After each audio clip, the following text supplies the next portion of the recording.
Welcome to Vault 33, a podcast for Amazon Prime's Fallout. We are your hosts, Andrew Sorsini, Wayne D, and Tosin Unafawakin.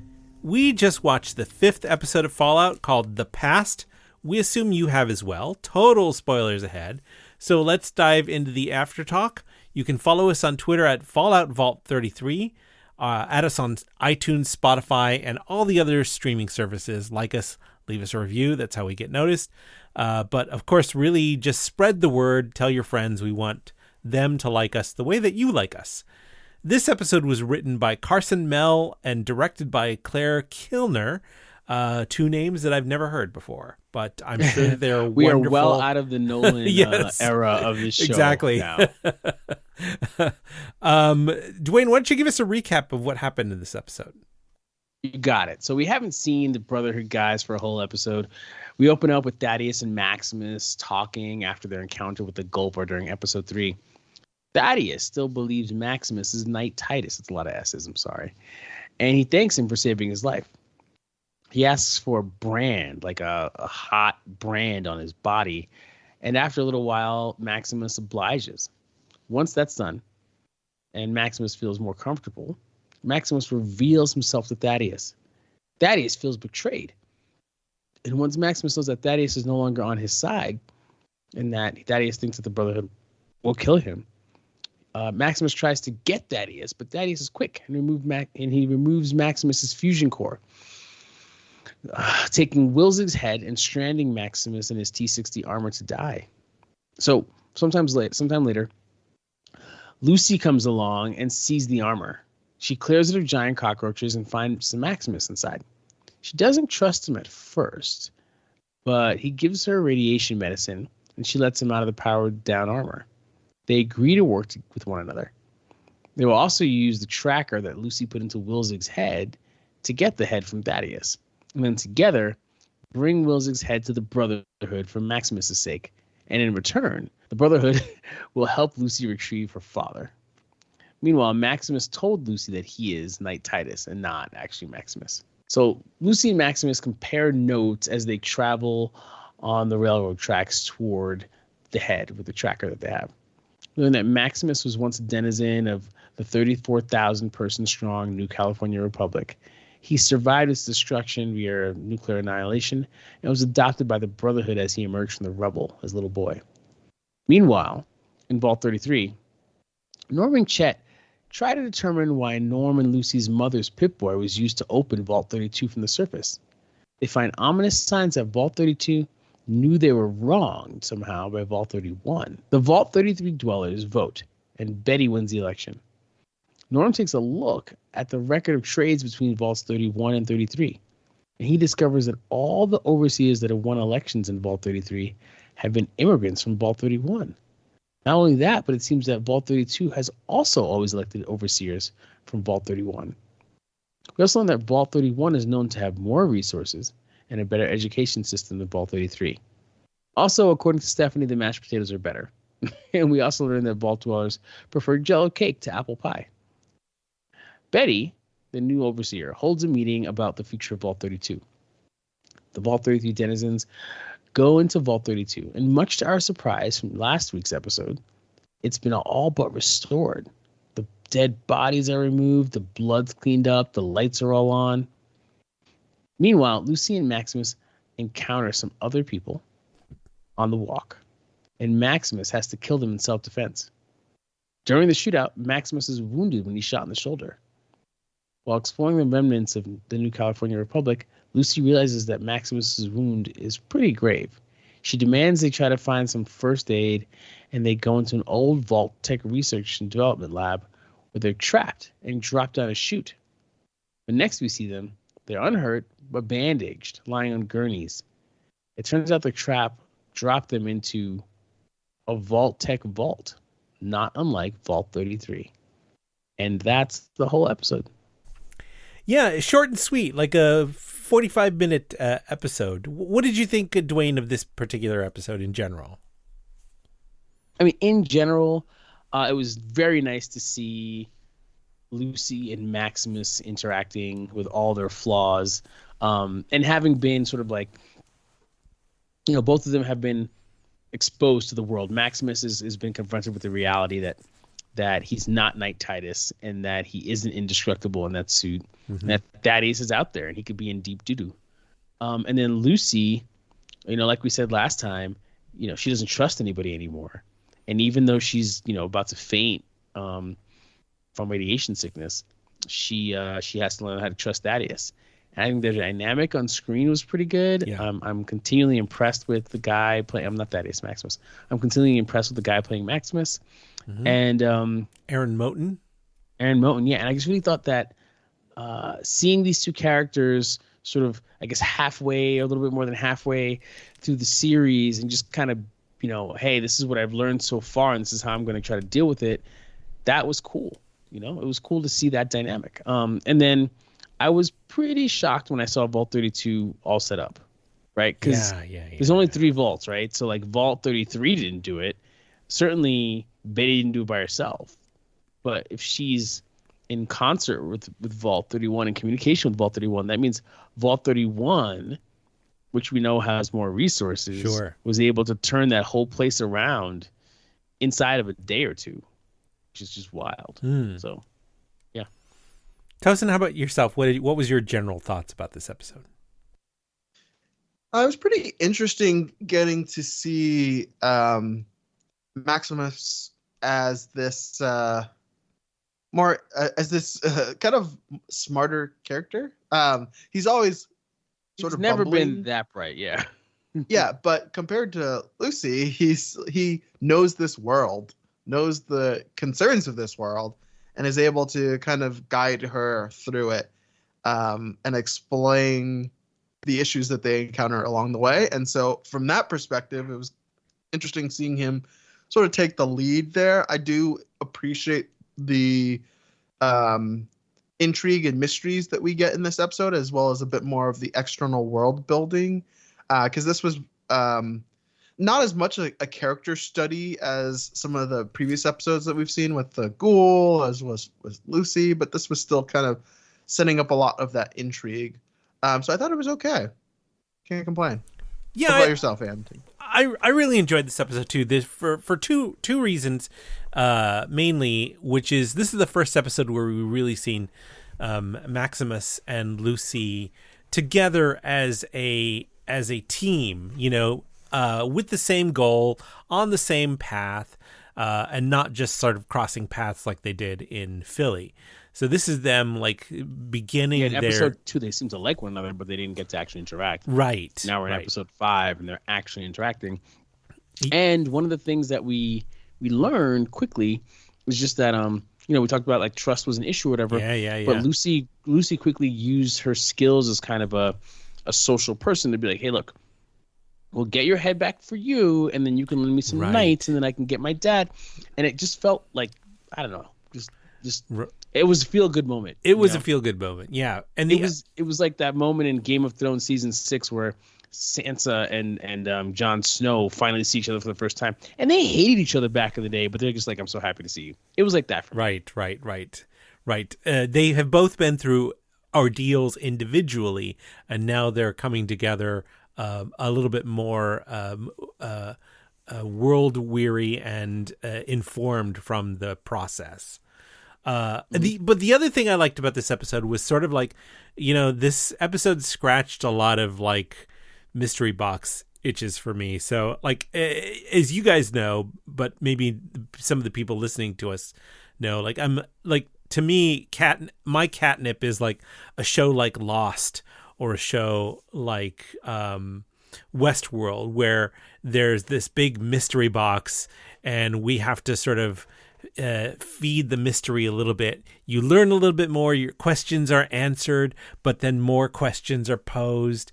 And so the stuff with Vault 33 in this episode really fed a lot of that to me. Like, I'm like, I gotta know what's going on, and then what is the meaning behind this research place that Maximus and Lucy are dropped into, that's a vault. Like, what is going on here? So it's sort of like, it's really keeping me going in that sense. All that stuff to me was more interesting than sort of like the general MacGuffin chase of Wilzig's head. So Right, yeah. right. All right. So let's talk about some of the salient points. And again, we're only going to be discussing the stuff that happened in this episode 105, the past, and in previous episodes. We won't discuss plot points ahead of this episode, or if we do, it's going to be totally through speculation, not from having watched ahead. Now, the first scene I think we want to cover tonight is that conflict on the bridge between Titus and Maximus. Between Maximus and Lucy and the two fiends. Yeah, that was just so well done, especially because, Maximus and Lucy just kind of got on board with one another. Yeah. And one of the things to realize is she doesn't trust anybody, but, the thing that made her take a shine to Maximus was when she was with the ghoul and with Wilzig trying to escape. Maximus was the guy who stopped it. And so she's wrapped up in this kind of, he's literally a knight in shining armor to her, right? And yeah, his armor doesn't work right now or whatever.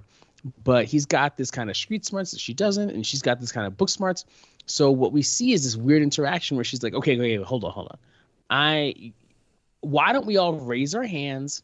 And that's like a trustworthy way to go across this bridge. And he's like, let me just have your gun. She's like, no, we're going to do it this way. And he gives it a shot because he trusts her too, right? Yeah, But when the shit hits the fan, he's ready to take those people out. And his aim is as good as her aim in a crazy way, right? Like he clocked the woman in the neck and he hit the other guy right in the head.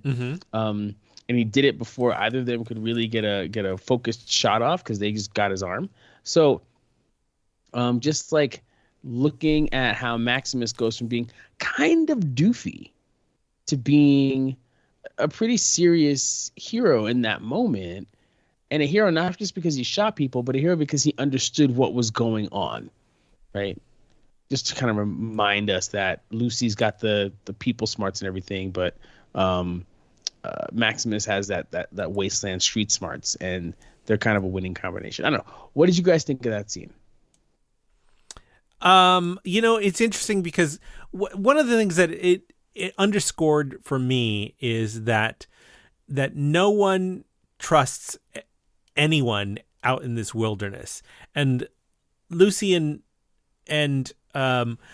Maximus come from different dynamics, where Maximus, because he has been with the Brotherhood of Steel all this time, he's been above ground all this time, he understands that there's mistrust in this world. He understands that there's danger in this world. Lucy, having come from the vault, still doesn't quite get it. So while they're both still neophytes in this world, Maximus has a sense of danger through experience of what he's dealt with the world so far that Lucy doesn't quite have, but she's almost there. So she doesn't know what these strangers want or what they. And Maximus is fully aware that these are fiends, which are cannibals. Which again, another point to that is that it kind of confirms what the ghoul intimated to Lucy about the people in her vault. Like, the ghoul said, like, I bet your daddy had a bib with his neighbor's ass on it. Intimating that at some point even the vaulties may have resorted to cannibals. So that confirms that cannibalism does occur on a regular basis, and people eat each other out of desperation.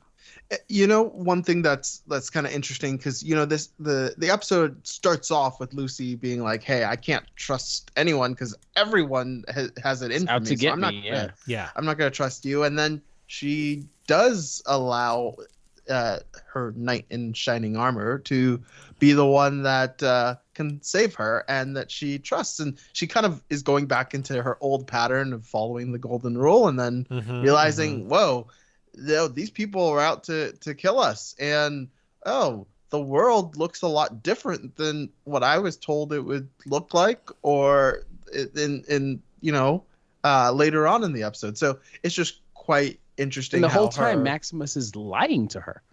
Yeah. So Lucy, and they establish this trust right off the bat, right? But still Maximus can't there's something where he still is not willing to be completely honest with Lucy about his identity. I wonder why that is. Well, I think he doesn't want to be vulnerable to her because he sees the respect that she gives to him. But I think also he realized, hey, as soon as I just was vulnerable to someone else who I thought we were creating this familiar bond, I got tricked and screwed. I got left to die. Yeah. So I can't let that happen again. I agree with that. He's also lying to her when he gets shot, right? Right. He gets shot and he's like, it's just a scratch. Well, I think part of that is he's putting on a brave face, right? He still wants to feel like the brave hero to Lucy. And then he's actually scared when she decides to go into the research facility. He's like, I don't want to go in there.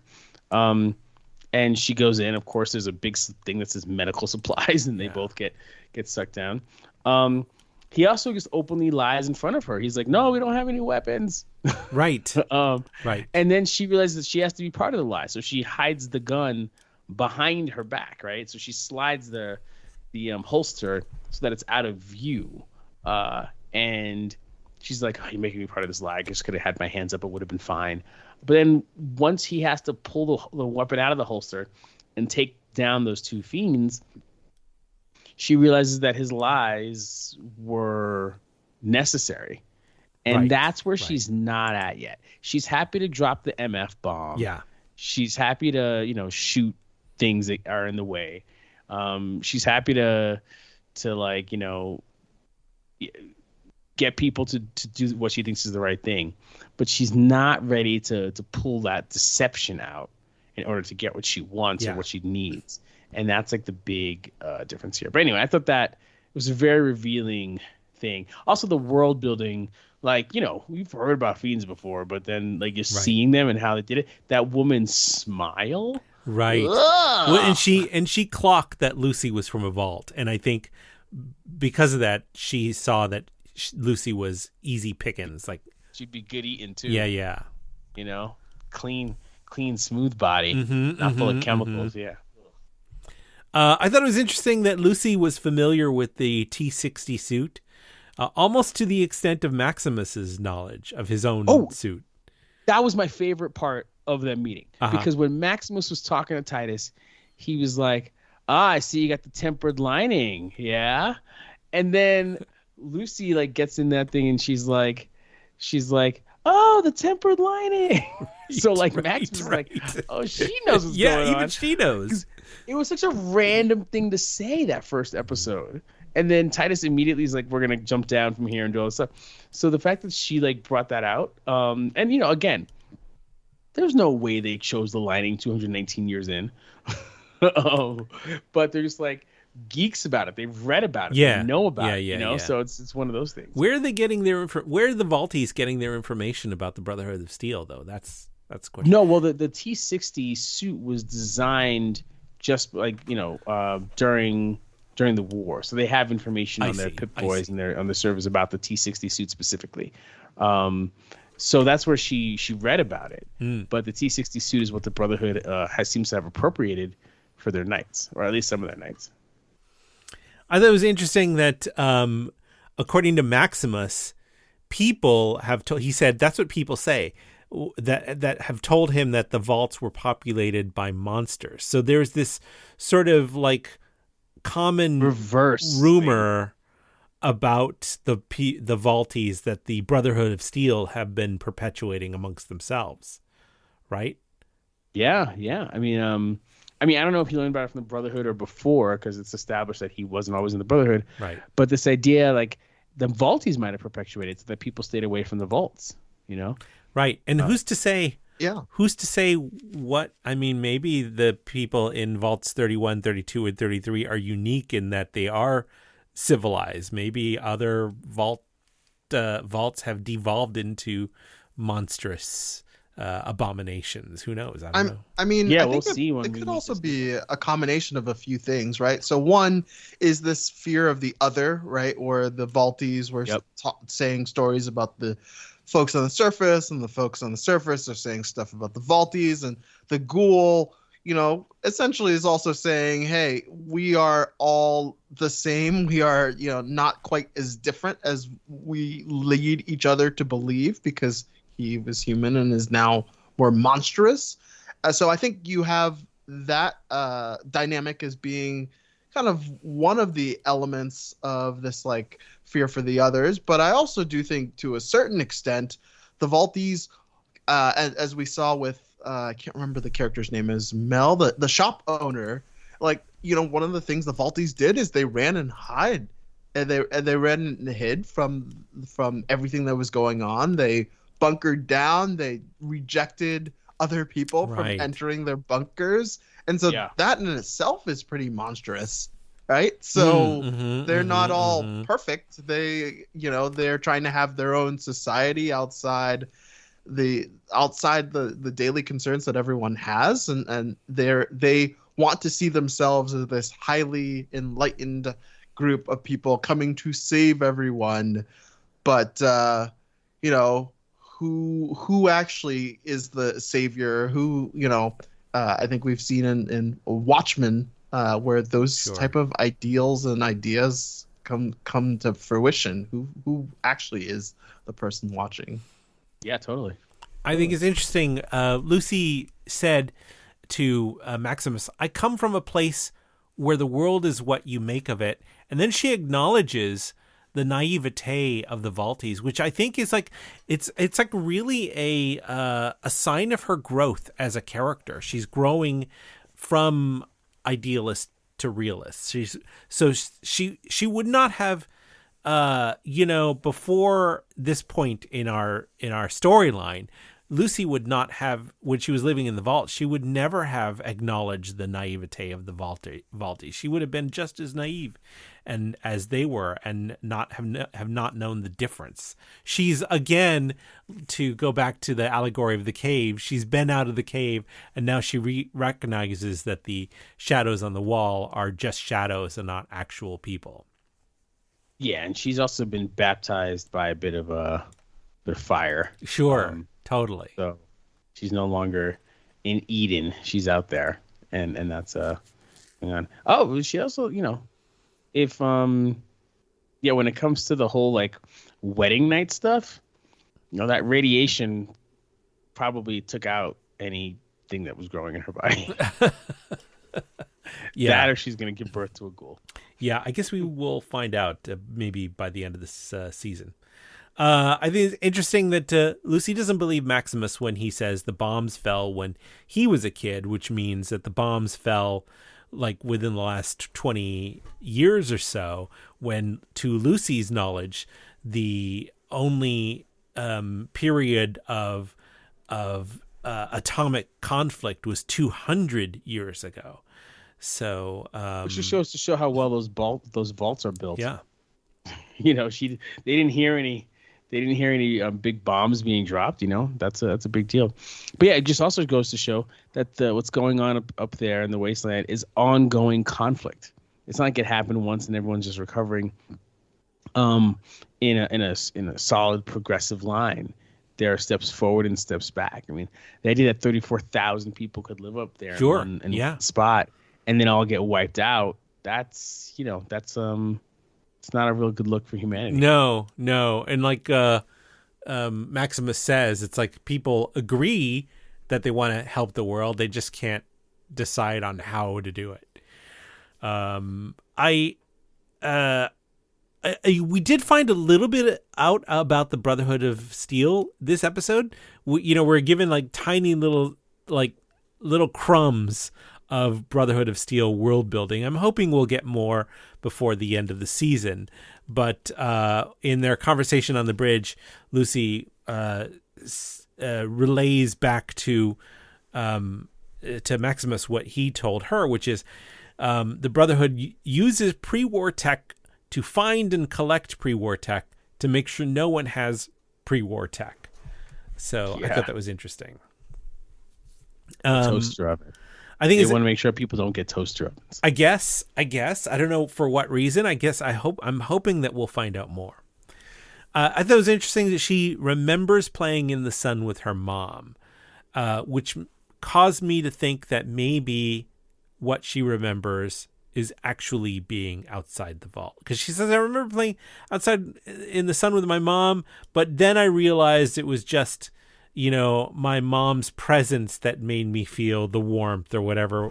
But I'm thinking maybe there's something more there. Maybe she was actually outside the vault and was too young to remember actually being outside the vault.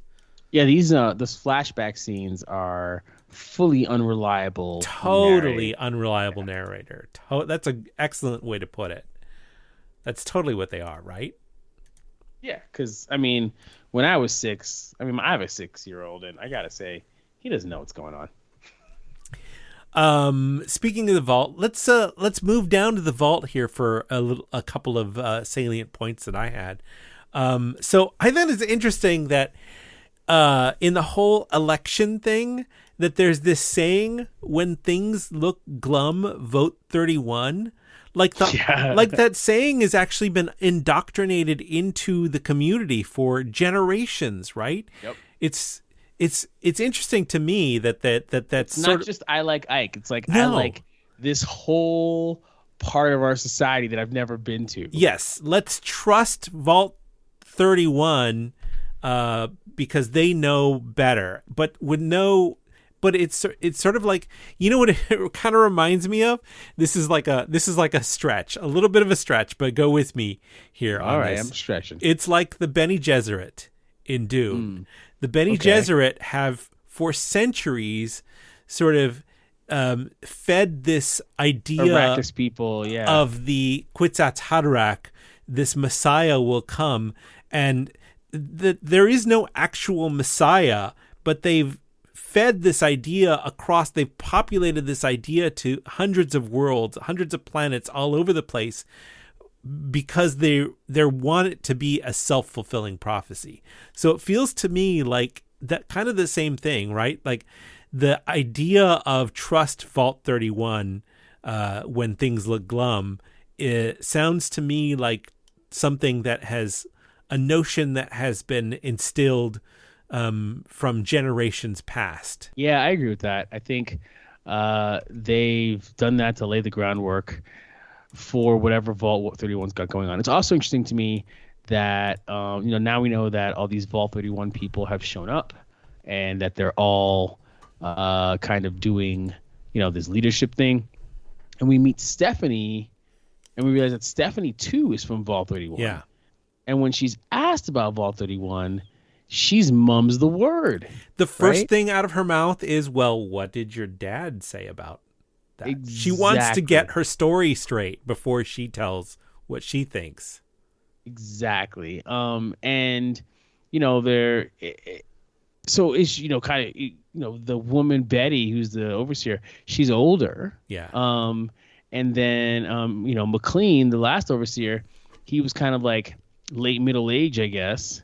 And then Betty, who's also 31, she's kind of like early in life. She's probably 30, something like that. So maybe younger. So it's kind of like they keep on seeding people over during this triennial, trade thing. And is Stephanie next in line to become overseer? It's just incredible how. Interesting. I mean, you can see her ability to kind of hold on to the sort of like Lord of the Flies, potentially a little bit of Animal Farm nature that gets riled up based off of the events in the sort of first episode. And you see her being one of the real aggressive individuals fighting back, right? While there's quite a lot of people who are just scared or running, just allowing themselves the two guys who were running for overseer, they were nowhere to be found. But meanwhile, she took a fork to the eye and she's like, I'm defending this spot against you jerks. So it makes you question exactly who are these people or how they came to be. Who are these people? Part of it makes me wonder if could they, be like surface folks who made themselves vaultees and now are kind of, have been the law of the land for a while. That's an interesting theory. I don't know, but I do think that the timeline is surprising because Vault 32, we know they fell apart 2 years ago. And we also know this triennial trade. So it could be that Vault 31 was working with, I don't know, was working on Vault 30 and like 29 on the other side of their situation, while being unaware of what was going on with Vault 32 until they found out that somebody died. But like McLean was like, "Oh, I was sorry to hear the overseer died," but the fact that happened 2 years ago, but they only trade every 3 years, and Stephanie was married to Bert, and she came from over there. That means that she probably came during that last trade. So she doesn't have any cousins out there, so she can hook up with Chet. Sure. And she's bringing that new genetic material into the space, but she's polished, Sure. She's violent, sure, but she's also very polished. So it's almost as if they've been trained from birth to be seeded out to the different vaults.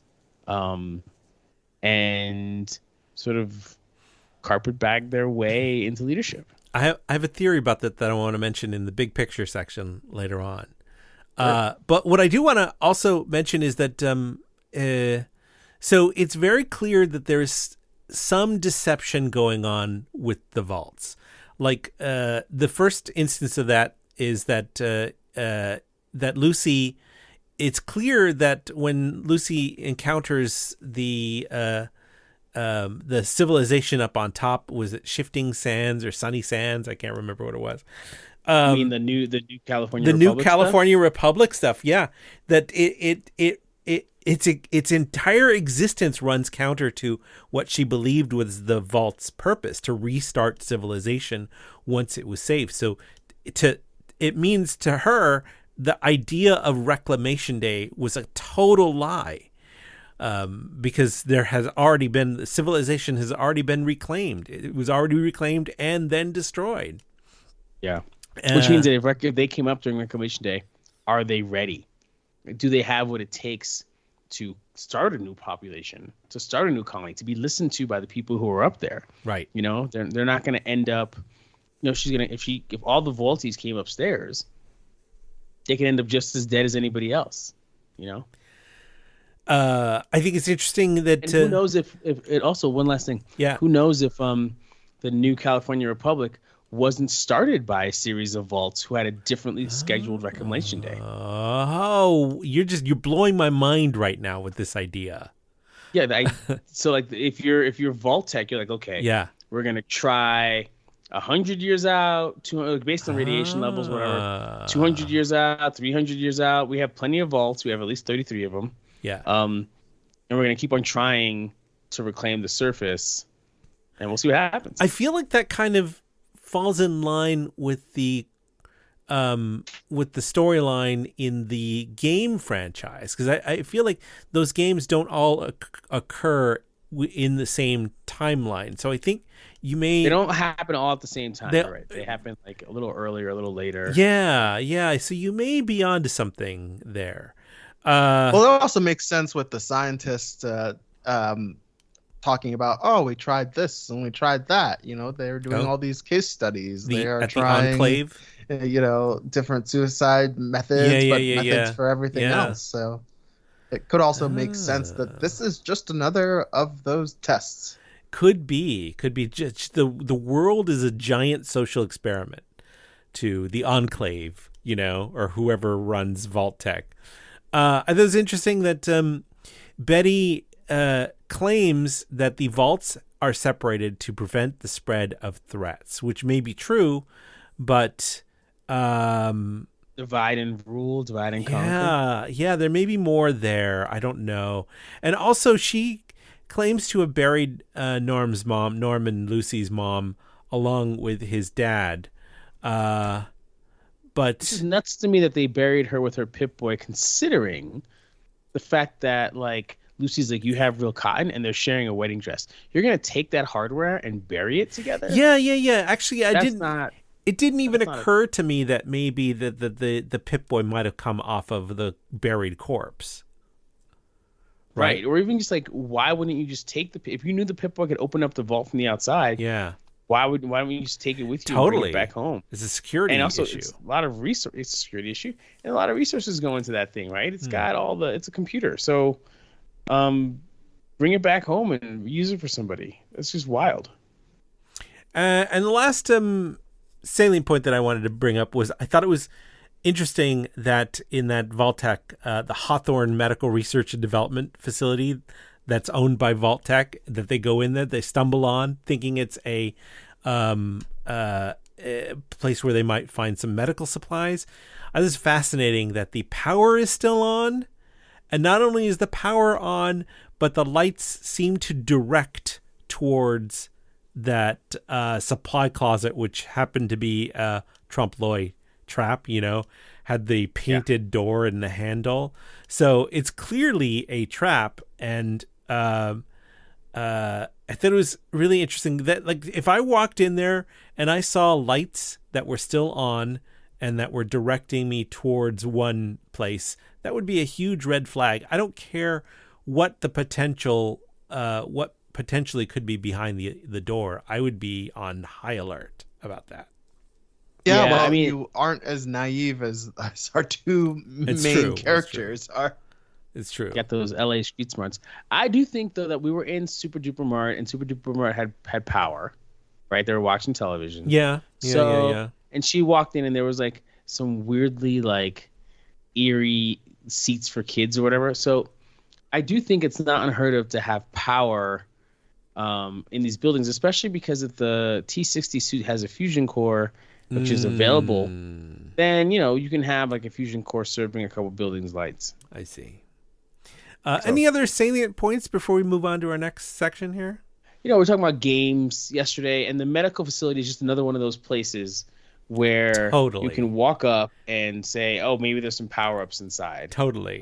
It's a side quest. It's a side quest slash... Yeah, it's a side quest. Resource. Resource hunting, yeah. That's what they were doing. They're looking for like a stim pack for him or something.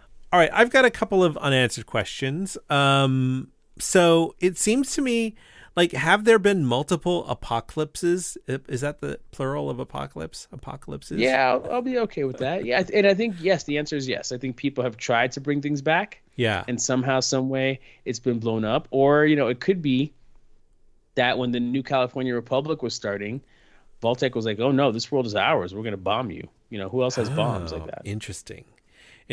So, yes. So clearly what she's been told is wrong, and what Maximus has experienced is correct, that there have been multiple apocalypses throughout history. And the other big question I have, which I'm sure will be answered in future episodes, is, has Lucy actually been in the outside before? Was her memory the surface, of the surface faulty or factual? All right, let's get into the big picture section, and I have some speculation here. And again, I have not watched ahead of this episode, so I don't know if this is true or not, but this is kind of the vibe that I'm getting. What if the management, the administration of the vaults, is aware of the inevitable failure of the vault system, and they just keep moving vaulties back and forth between 32 and 33 every time there's a societal collapse, like we've seen with 32 collapsed, and 33 discovers it, and then Betty's decision once she's elected overseer of 33 is to divide the civilization once again, and it's like mitosis. Totally. Have it grow. But here's another thing that will blow your mind. What if there really isn't even a Vault 31, but its sole existence is just a ruse to control the other vaults? Like, what if there's these people who came from Vault 31? There's not actually a Vault 31. What are they? Like, how do they have all these resources to do things like fix up Vault 32? I mean, that's a good question, and maybe it's connected to this, like, Hawthorne Medical Labs that is clearly a trap that ingests people from the above ground into the vault system. Mm-hmm. Also, but here's another thing. Yeah. Anything that's on the surface has like a radiation signature. So This is true. Those people who are, so if Lucy's dad and Betty and Stephanie were all like actually surface dwellers, they'd have a radiation signal on them from the moment they got in. This is true. This is a good point. Hadn't thought about that. Interesting. I do think that 31 is likely to exist. It's just one of these vaults is not like the others, For sure. And 31 is basically breeding people to go lead the others. Ah, interesting. Well, I mean, that just minority rule kind of thing. That just brings up more questions than it does answers. But hopefully these things will be answered in future episodes. Dwayne, do you have any big picture subjects to bring up? Yeah, just like Lucy and Maximus have a wonderful balance of innocence and trauma, right? Mm-hmm. They're comparing notes over the last 200 years. Each of their understandings of history is flawed and like tinged by indoctrination. Yep. And as much as they're innocent, there's trauma. Lucy lost her mother. Maximus was in a blast that like made him an orphan. Right. And they still maintain this innocence.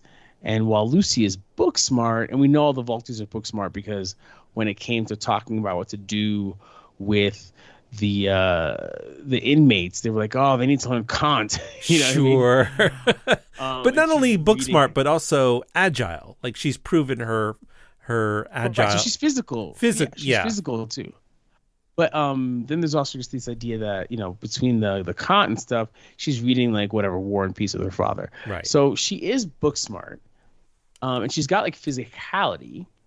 But Maximus is street smart. He knows what's up. He knows what to say, what not to say, and how to take care of baddies if you can.